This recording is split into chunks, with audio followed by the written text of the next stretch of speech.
भाजपा ने पहली सूची में जिन सांसदों के टिकट काटे हैं उनमें से एक सांसद पार्टी को आईना दिखाने के लिए अपने पिता का इस्तेमाल कर सकता है। उसके पिता भी 3 बार सांसद रह चुके हैं। उसकी मां विधायक रह चुकी है और पिता भी राजस्थान में विधायक रह चुके हैं। नमस्कार, आप देख रहे हैं हिंदी हेडलाइन में सुभाष राज। बीजेपी की पहली सूची उम्मीदवारों की लोकसभा चुनावों के लिए उम्मीदवारों की पहली 195 टिकटों की सूची ने उत्तर भारत और उन राज्यों के नेताओं में खलबली मचा दी है जहां बीजेपी ने पहली सूची में टिकटों का वितरण किया है। एक राज्य राजस्थान है जहां बीजेपी ने चूरू संसदीय सीट से 2 बार सांसद चुने जा चुके राहुल कसवा का टिकट काटकर देवेंद्र झाझड़िया को दे दिया है। देवेंद्र झाझड़िया पैरालंपिक के गोल्ड मेडलिस्ट हैं और पैरालंपिक ओलंपिक समिति के हाल ही चुनाव लड़ चुके हैं।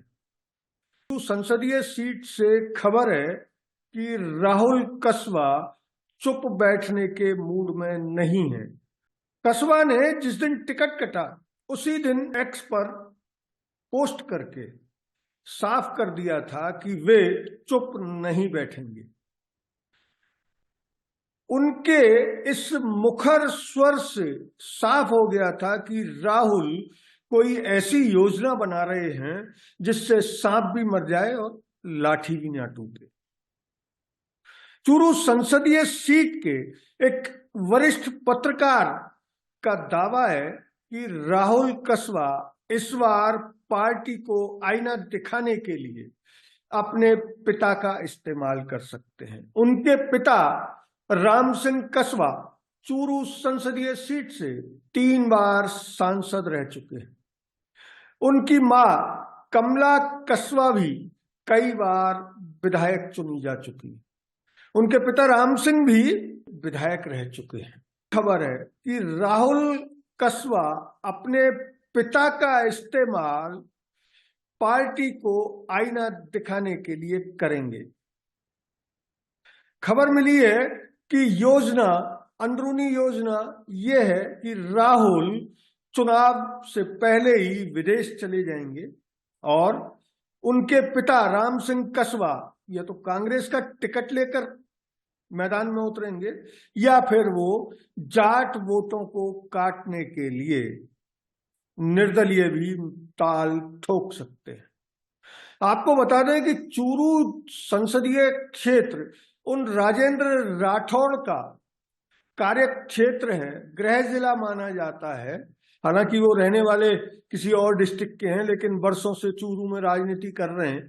उनको इस बार चूरू जिले की तारानगर विधानसभा सीट से हार का सामना करना पड़ा था और उन्होंने खुलकर ये आरोप लगाए कि पार्टी के बगावती लोगों ने, भीतरघातियों ने उन्हें हरवा दिया। इस पर एक्स पर कई मैसेज भी किए गए।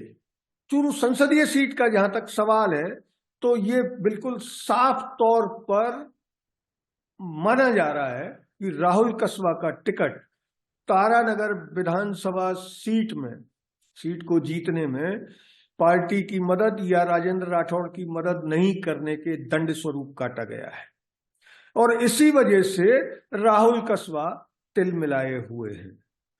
वो ये मान के चल रहे हैं कि अगर इस बार उन्होंने इस दंड का समुचित जवाब नहीं दिया तो उनकी राजनीति खत्म हो जाएगी। वैसे भी राहुल कसवा बहुत कम उम्र के सांसद हैं और काफी युवा होने के साथ साथ युवा जाटों में और अन्य जातियों में भी काफी लोकप्रिय है। जिले के एक और पत्रकार साफ करते हैं कि राहुल कसवा किसी भी स्थिति में चुप नहीं बैठने के लिए पिछले 24 घंटों से अपने समर्थकों तक संदेश दे रहे हैं, लेकिन वे पार्टी को कतई ये दर्शाना नहीं चाहते कि वे खुद बगावत करेंगे।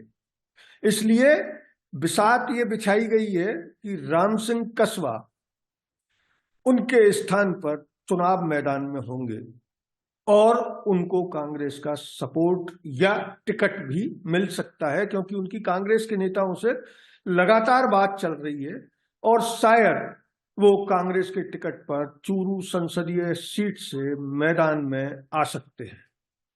अगर ऐसा हुआ तो चूरू संसदीय सीट पर जो घमासान होगा वो बहुत दिलचस्प होगा, क्योंकि एक तरफ राजेंद्र राठौड़ अपना दम लगाएंगे देवेंद्र झाझड़िया को जिताने में, और जिले में राजपूत वोटों का भी बाहुल्य है और राजेंद्र राठौड़ उस जिले में राजपूतों के एकमात्र ऐसे नेता हैं जिन्हें पूरा समाज सम्मान देता है। अन्य जातियों में भी उनके सामाजिक और मंत्री रहते हुए उन्होंने जिस तरह से अपने मतदाताओं के काम यहाँ किए हैं जयपुर में, तो उससे भी उनकी लोकप्रियता बरकरार मानी जाती है। हालांकि उनकी राजनीतिक शैली की वजह से उनके विरोधी बढ़ गए हैं। तो उन हालात में राजेंद्र राठौड़ नहीं चाहेंगे कि किसी भी कीमत पर देवेंद्र झाझड़िया हारे, और राहुल कसबा ये बिल्कुल जीवन मरण का प्रश्न बनाकर बैठे हैं। उनके कार्यकर्ताओं के ने जो सार्वजनिक तौर पर अपने मित्रों से और उनसे जो बात की है, जो हमें सोर्सों के माध्यम से पता लगी है, कि वो कतई चुप बैठने के मूड में नहीं है और पार्टी के सामने भी नहीं आना चाहते। हालांकि पार्टी को ये साफ हो जाएगा, वो पार्टी उनसे ज्यादा राजनीतिक चतुराई रखती है, लेकिन फिर भी ये माना जा सकता है कि बीजेपी का चूरू संसदीय सीट का टिकट ऐसे कड़े मुकाबले में फंस गया है जिससे पार पाने के लिए हो सकता है कि बीजेपी को अपने स्टार कैंपेनर्स को उस इलाके में उतारना पड़े। आपको याद दिला दें कि राजेंद्र राठौड़ के जीत में संदेह देखकर प्रधानमंत्री नरेंद्र मोदी तारानगर विधानसभा क्षेत्र में एक सभा कर चुके हैं चूरू जिले में, लेकिन उसके बावजूद राजेंद्र राठौड़ हार का सामना करना पड़ा। चूरू जिले से जो जिस तरह की खबरें मिल रही हैं कि राहुल कसबा पूरी तरह से विदेश जाने को तैयार है और उनके पिता ही चुनाव मैदान में आएंगे। अगर ये वीडियो आपको अच्छा लगा तो इसे लाइक करें, शेयर करें और चैनल को सब्सक्राइब जरूर करें। धन्यवाद। जय हिंद।